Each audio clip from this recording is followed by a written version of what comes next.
Baik, bismillahirrahmanirrahim. Assalamualaikum warahmatullahi wabarakatuh. Selamat pagi, salam sejahtera bagi kita semua. Peserta didik kelas 12 yang saya banggakan, terima kasih kalian telah hadir tepat waktu. Sebelum kita mulai aktivitas kali ini, mari kita berdoa bersama. Doa akan dipimpin oleh salah satu di antara kalian. Siapa yang ingin doa? Baik Pak, Pak Irfan dan teman-teman kelas 12 semuanya, untuk mengawali pertemuan pada hari ini, mari kita buka dengan doa. Berdoa dipersilakan.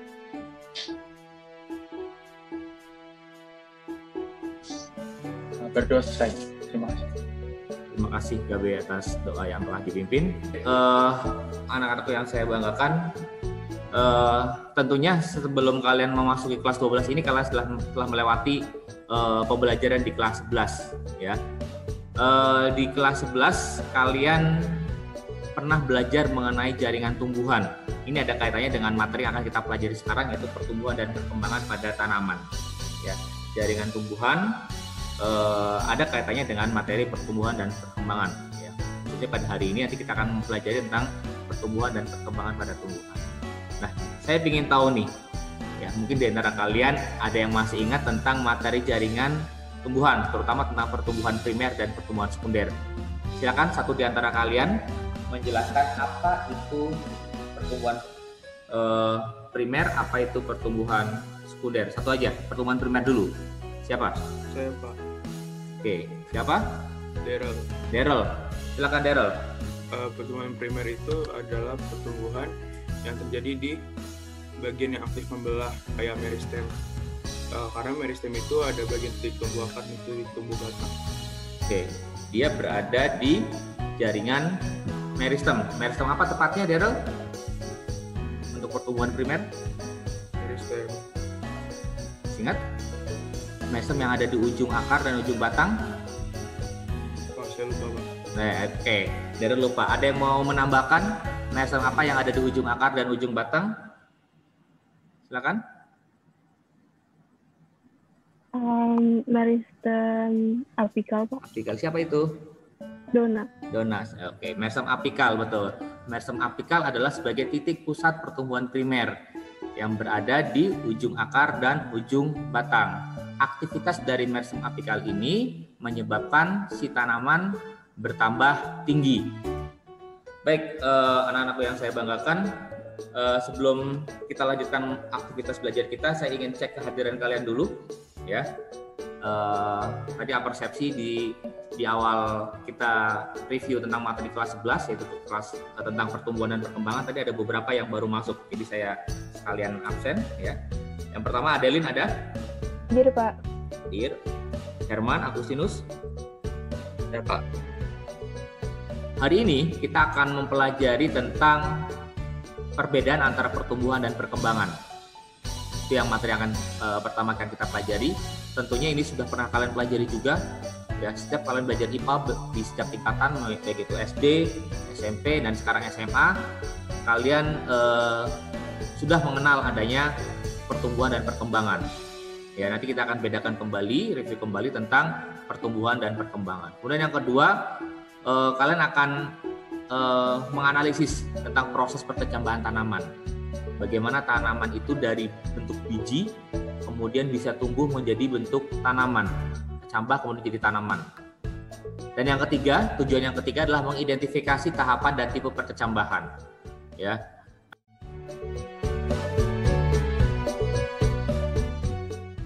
Ini adalah proses perkecambahan, kita lihat.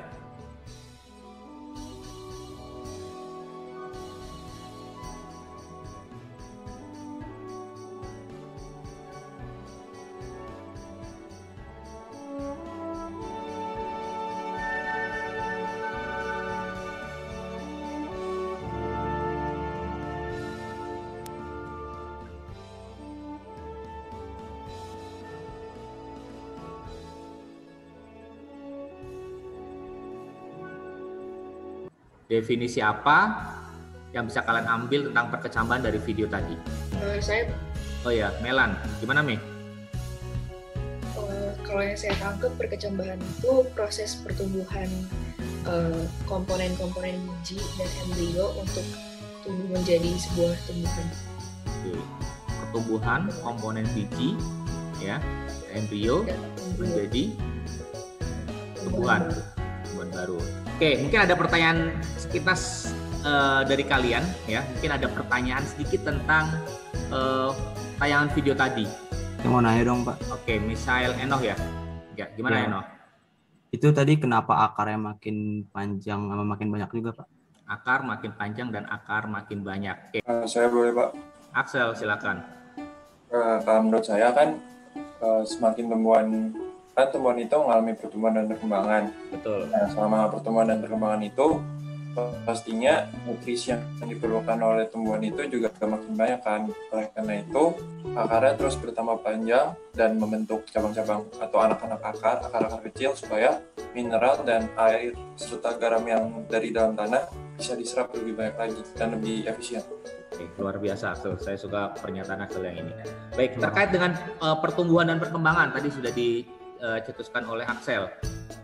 Coba, ada yang bisa menjelaskan apa sih perbedaan antara pertumbuhan sama perkembangan? Saya mau coba, Pak. Oke, Valdi, Timotius Valdi.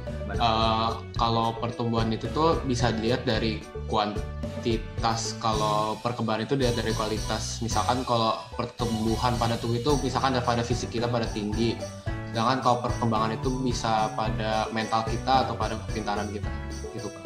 Oke, jadi bisa dilihat dari kuantitas ya, pertumbuhan Valdi ya. Bisa dilihat dari kuantitas, kemudian perkembangan bisa dilihat dari mental kita. Ya, jadi ada pertumbuhan dan perkembangan definisinya. Ya, pertumbuhan adalah proses pertambahan volume ya yang irreversible, artinya tidak dapat balik dan merupakan perubahan pada makhluk hidup yang dapat diukur.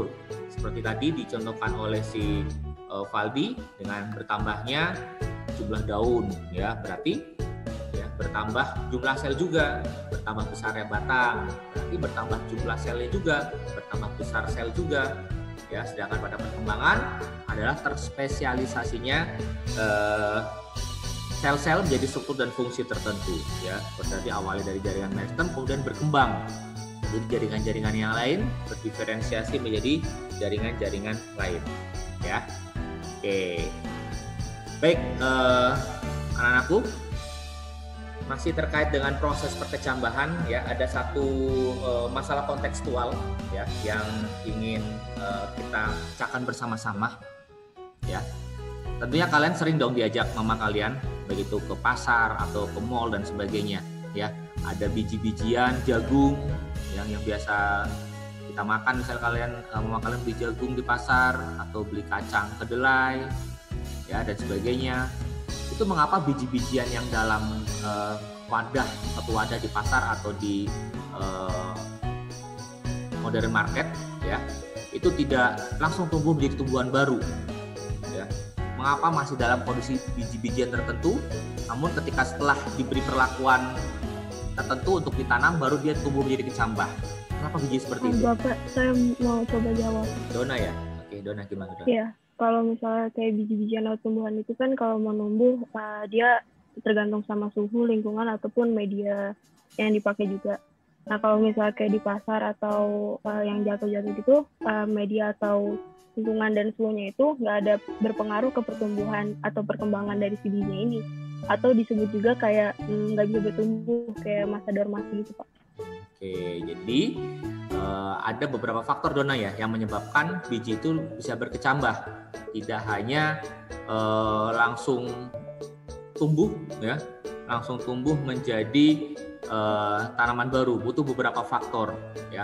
Atau tadi Dona sebut ada istilah dormansi ya, ada istilah dormansi pada biji. Nah, nanti coba kalian cari tahu ya, yang dimaksud dengan dormansi pada biji itu apa sih ya. Oke. Atau terkait dengan masalah perkecambahan ini, mungkin ada di antara kalian yang ingin memberikan suatu permasalahan kontekstual ya, atau terkait sehari-hari terkait dengan proses perkecambahan. Ya. Ini Pak, kalau misalnya kayak waktu ada praktek yang nanam kayak tadi tauge itu, kalau misalnya dia diberi terlalu banyak air kan ada beberapa yang nggak tumbuh atau busuk itu dipengaruhi oleh kenapa bisa dia jadi busuk karena kebanyakan air itu. Silakan Dona, nanti kamu masukin ke LKPD, nanti silakan setelah ini aktivitas kita adalah ke kelompok masing-masing ya. Nanti Dona silakan diskusikan dengan teman kelompoknya terkait masalah tadi yang Dona tanyakan ya. Nanti teman-teman yang lain juga ikut membantu untuk menjawab ya atau memberikan solusi atas masalah yang Dona cetuskan tadi ya. Boleh kelompok yang lain juga menambahkan masalah Dona, boleh juga menambahkan masalah kalian sendiri. Ya, dibuka ya. Oke. Nah, ini pertanyaan tadi yang saya tanyakan di awal, kenapa biji-bijian langsung tumbuh, tidak langsung tumbuh menjadi tumbuhan baru ketika berada di wadah ya, ketika dijual di pasar. Kemudian permasalahan yang lain tadi salah satu Dona tadi bertanya tentang air ya, air yang terlalu banyak kenapa membuat biji malah tidak berkecambah dan sebagainya. Saya sudah nge-break room Zoom saya menjadi 5 kelompok ya. Silakan kalian bergabung dengan kelompok yang sudah saya bagi ya. Di grup lain kita saya sudah membagi kelompok jadi 5 kelompok ya. Mana ada yang perubahan kelompok silakan menyesuaikan saja yang sudah berubah ya. Kalau yang tidak berubah sesuai dengan yang awal. Oke, saya beri waktu kalian 20 menit dari sekarang, berarti kita akan membahasnya hasil diskusi sekitar 14.55. Oke, silakan dimulai dari sekarang.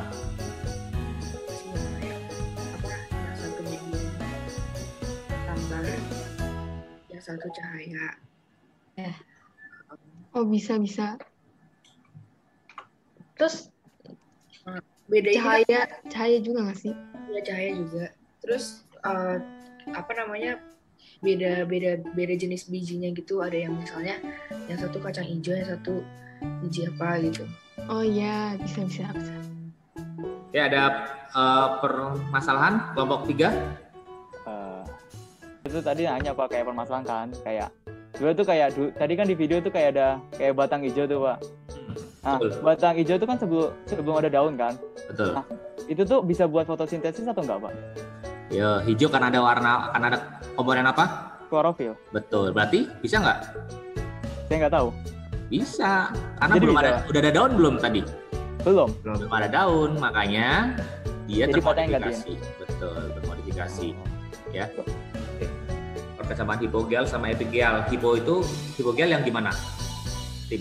Hipogel tuh perkecambahan yang terjadi apabila dia kayak ruas teratasnya di epikotil, jadi daun lembaga ikut tertarik ke atas tanah, jadi kayak ada di kacangnya atau dia dari kacang itu keluar tumbuhan. Nah kalau yang epigel itu kacangnya ikut keluar gitu. Kamu lihat itunya, kotiledonnya, kotil itu keping bijinya. Kalau misalnya epigel dia ikut terangkat ke atas tanah. Iya. Baik, anak-anakku yang saya banggakan, terima kasih sudah berdiskusi dengan baik di kelompoknya masing-masing. Nah, ini saatnya kita berdiskusi di kelas, memaparkan hasil diskusi kelompok masing-masing. Ya. Udah muncul belum? Sudah. Jadi perkecambahan ini kan proses utama dari fase pertumbuhan pada tumbuhan. Nah tujuannya juga banyak, seperti untuk memperoleh perkecambahan seperti toge dan lain sebagainya. Tahapannya yang pertama itu ada imbibisi, yaitu bisa melalui mikrofil atau pesta. Nah biji yang kering itu akan menyerap air dari lingkungan di sekitarnya. Lalu proses imbibisi ini merupakan tahapan yang paling pertama, yang awalnya itu air diabsorpsi oleh biji yang kering, menyebabkan kandungan air biji-biji meningkat secara cepat dan merata. Hal ini melibatkan imbibisi air oleh koloid dalam biji kering, menggunakan kulit biji dan menyebabkan hidrasi dalam protoplasma, sehingga biji membengkak dan kulit biji pecah. Nah sekarang bagaimana perbedaan epigel sama hipogel? Oke, kelompok mana yang mau paparan? Saya Pak. Oke, Ivan. Nah, keren. Oke, baik, saya yang presentasiin. Jadi perkecambahan epigel merupakan perkecambahan yang terjadi apabila ada pembentangan ruas batang di bawah daun lembaga atau hipokotil sehingga mengakibatkan daun lembaga dan kotiledon terangkat ke atas tanah.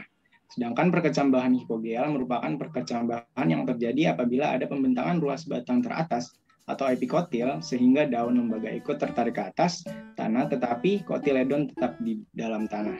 Jadi perbedaannya epigel sama hipogel ini, kalau epigel dia daun lembaga dan kotiledon yang terangkat ke tanah, kalau hipogel itu cuman daun lembaganya doang yang terangkat ke tanah, tapi kotiledonnya tetap di bawah. Bisa dilihat gambar di bawah ini, yang sebelah kiri ini epigel, yang sebelah kanan ini hipogel. Kalau epigel tuh kita kelihatan ada kayak bijinya tuh terangkat. Nah kalau hipogel dia tetap di dalam tanah, itu kotiledonnya. Ya, jadi awalnya dari proses inhibisi masuknya air, kemudian mengaktifkan hormon giberelin. Giberelin mengaktifkan enzim amilase dan protease. Kemudian amilase dan protease membantu proses hidrolisis cadangan makanan yang ada di biji, tepatnya di bagian endosperm, jadi glukosa dan asam amino. Dipakai untuk apa glukosa dan asam amino? Dipakai untuk konversi energi menjadi energi. Energi ini akan digunakan untuk proses pembelahan sel sehingga biji mengalami proses perkecambahan. Itu secara ringkasnya dari presentasi kelompok Melan. Dari hasil diskusi kelompok dan diskusi kelas, satu di antara kalian atau beberapa di antara kalian silakan untuk mendiskusikan kira-kira kesimpulan tentang diskusi kalian apa sih tentang perkecambahan, ya, tentang proses perkecambahan dan sebagainya. Oke Pak, saya coba. Jadi tadi perkecambahan itu adalah proses pertumbuhan embrio dan komponen-komponen biji untuk tumbuh secara normal membentuk tumbuhan baru, di mana diawali dari inhibisi akibat dari potensial air rendah pada biji yang kering. Kemudian terus ada perkecambahan epigel dan juga ada perkecambahan hipogel. Terus bedanya apa? Kalau epigel itu pertama dari radikula tumbuh, habis itu masuk ke plumula, muncul ke permukaan, terus terkelupas dan akhirnya membentuk daun sejati. Kalau hipogel itu dari bijinya Pak, jadi dia dari proses ke dalam tanah terus tiba keluar muncul ke permukaan. Kalau hipogel, kotiledonnya tetap berada di dalam tanah. Ya, epigelnya muncul ke atas permukaan tanah. Kalau epigel ya, kotiledonnya. Oke, terima kasih Gabir.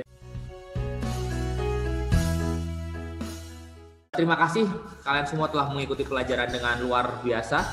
Ya, luar biasa karena kalian terutama kelompoknya 4 ya.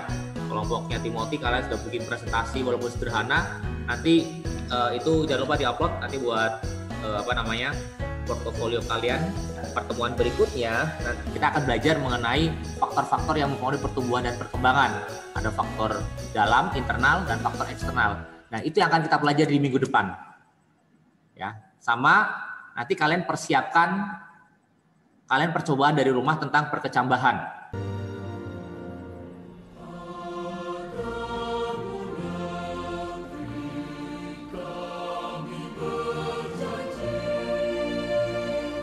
Di GC sudah saya buka kuis atau tes formatif 10 soal saja ya.